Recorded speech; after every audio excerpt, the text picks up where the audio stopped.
અંજલિ બેટા, આ વિજયને સાતમ આઠમને નવમી 3 રજા છે, તો તમે તમાર પિયર આટો મારી આવો જાઓ.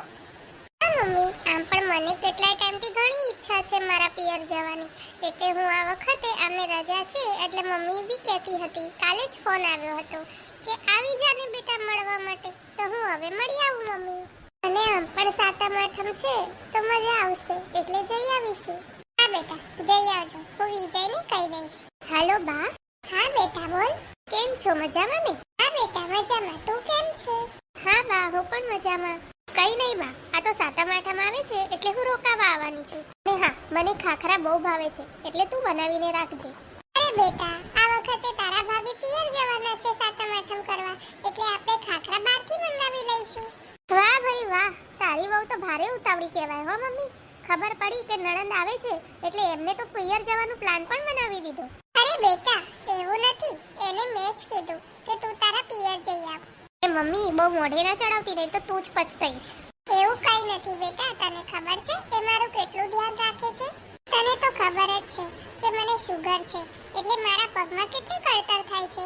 તો તને ખબર છે બેટા, એ મારું મોઢું જોઈને એને ખબર પડી જાય છે કે મમ્મીના પગ દુખતા હશે, એટલે એ તરત મારા પગ દબાવવા આવી જાય છે. અને દવા પણ મને ટાઈમ ટુ ટાઈમ આપે છે. વિજય ક્યાં આખો દિવસ ઘરે હોય છે? આખો દિવસ તો આ જ હોય છે ને મારી જોડે.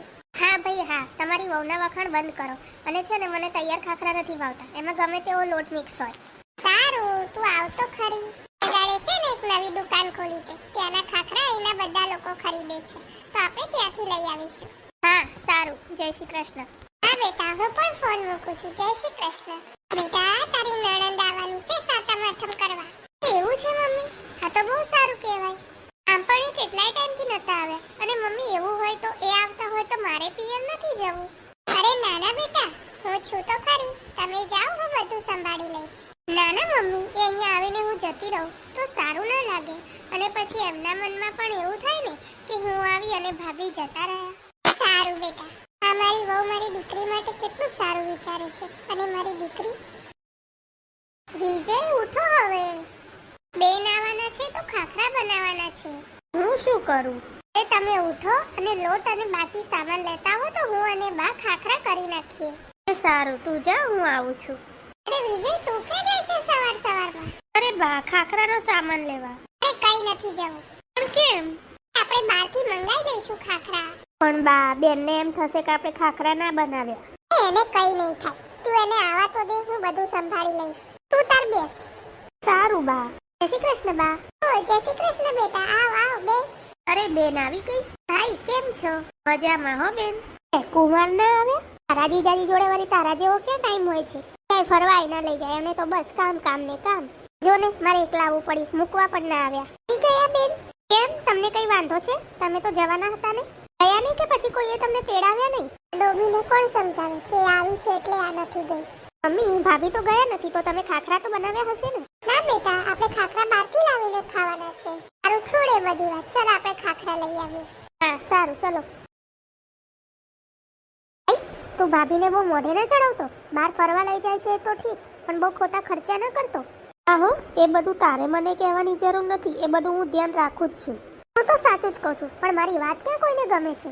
2 દિવસ રોકાવા આવીએ એ પણ કોઈને નથી ગમતું. બીજે હું શું કહું છું બેટા, તમારે રજા છે હમણાં સાતમ આઠમની, તો તમે બંને ફરી આવો ને. અને આમે આવી જ છે ને અહીંયા રોકાવા માટે, તો અમે બંને શાંતિથી રહીશું. વાહ ભાઈ વાહ, આમને તો જલસા જ છે ને. મમ્મી, તું જેને મોઢે ચડાવે છે, આ લોકોને તો એટલું જ જોઈએ છે ને, તું કે એટલે બંને જણા બહાર ફરવા નીકળી પડે. આ ભાઈ પણ એનો જ થઈ ગયો છે. આટલા ખર્ચા કરશો ને તો એક દિવસ ઘર ખાલી થઈ જશે. તો મને મારા ભાઈનું પેટમાં બળે છે ને એટલે કહું છું. સી ખબર કેવું જાદુ કર્યું છે તમારા બંને ઉપર એને. જ્યારે હોય ત્યારે તમે બંને ખાલી એને જ ભાળો છો. બંધ કર તારી લવારી, તને ખાલી એના અવગણ જ દેખાય છે, એના ગુણ નથી દેખાતા. અમે લોકો અહીંયા શાંતિથી રહીએ છીએ તો તારાથી નથી જોવાતું? તારે શું અમારા બધા વચ્ચે ઝઘડા કરાવવા છે? તું તો કાલ સવારમાં ઉઠીને તારા સાસરે જતી રહીશ. તું શું બોલે છે એનું તને ભાન છે? તું અહીંયા 2 દિવસ માટે ખાલી રોકાવા આવી છે, અને તું તારા ભાઈ ભાભી માટે આવું વિચારે છે? અને ખબરદાર, આજ પછી તારી ભાભી વિશે કંઈ પણ ઊંધું સીધું બોલી છે તો. મને ખબર નથી કે તું અહીંયા આવવાની હતી એટલે એને એના પિયર જવાનું કેન્સલ રાખ્યું. કેમ? કેમ કે નણંદ આવવાની છે. એ તને તારી નાની બેન માને છે, અને તું એને આટલું બધું ખરાબ બોલું છું.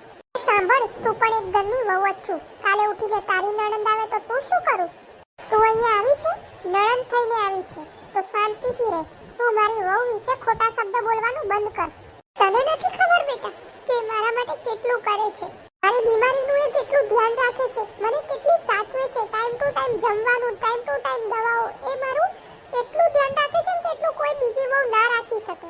આજે હું તારા સામે શાંતિથી એમ ખુશ થઈને બેઠી છું ને, તો હું એ તારા ભાઈના લીધે કે તારા લીધે નહીં, પણ એ મારા વહુના લીધે.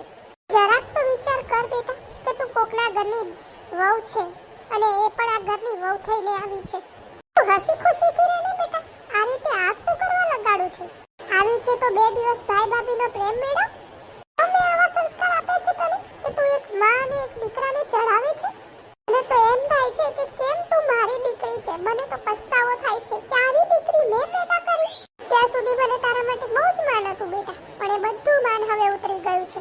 હવે તને છેલ્લી અને પહેલી વાર કહી દઉં છું દીકરી, કે તારે આવું હોય ને તો પ્રેમથી આવજે, 4 દિવસ રાખીશ. પણ જો અહીંયા આવીને તારે અમારા 3 વચ્ચે ઝઘડા જ કરાવવાના હોય ને તો 2 હાથ જોડીને કહું છું, ના આવતી બેટા, ના આવતી. મારા વહુ કે મારા દીકરાને મારાથી જુદા નહીં કરી શકે. આ શબ્દો તું યાદ રાખજે. એક વસ્તુ યાદ રાખજે, આવીને આવી રહીશ ને તો જે દિવસે મારી આંખ બંધ થઈ જશે ને એ દિવસે તને કોઈ નહીં બોલાવે. તારા ગયા પછી જો તારા માટે કોઈ વિસામો, કોઈ આશરો કે કોઈ ઉમરો હોય ને તો એ કોઈ બીજું નહીં પણ તારા ભાઈ ને ભાભી જ છે. આવીને આવી રહીશ ને તો એ લોકો તને કદાપી નહીં બોલાવે. તને હજુય સમજાવું છું, સમજી જા. આવા દેવ દેવી જેવા ભાઈ ભાભી તને દુનિયામાં ક્યાંય નહીં મળે બેટા, ક્યાંય નહીં મળે. હજુય કહું છું કે તું તારો સ્વભાવ સુધાર. તું તારી સાસરીમાં આવી જ રીતે રહે છે, અને જો તું પણ ત્યાં આવું જ કરતી હોઈશ તો કોઈ બીજાનું નહીં પણ મારું જ અપમાન થતું હશે. ત્યાં કે કેવા ઘરની દીકરી અમે લાવ્યા છીએ. તું અહીંયા તારા સગા ભાઈ ભાભીને આ રીતે કરતી હોય ને આ રીતે બોલતી હોય બેટા, તો મને તો શંકા છે કે તું તારી સાસરીમાં પણ આ જ રીતે કરતી હોઈશ. તારા સાસરીવાળાના સંસ્કાર ઉજળા લાગે છે કે લોકોએ કોઈ દિવસ મને ફરિયાદ નથી કરી બેટા. હજુય કહું છું બેટા કે તારો સ્વભાવ સુધાર. આવા ભાઈ ભાભી તને ક્યાંય નહીં મળે. મને માફ કરી દો બા, હું જે કાંઈ પણ ભાભી વિશે વિચારતી હતી એ બધું જ ખોટું હતું. ભાભી મારા માટે આટલું બધું કરે છે તો પણ હું એમને સમજી ન શકી. અરે બેન, તમે શું કરવા રડો છો? જે થયું એ ભૂલી જાઓ. મને માફ કરી દેજો ભાભી. ના ના, તમે તો મારી નાની બેન છો, તમારે માફી ના માંગવાની હોય. મેં તમારી સાથે ખૂબ ખરાબ વર્તન કર્યું છે ભાભી, મને માફ કરી દેજો.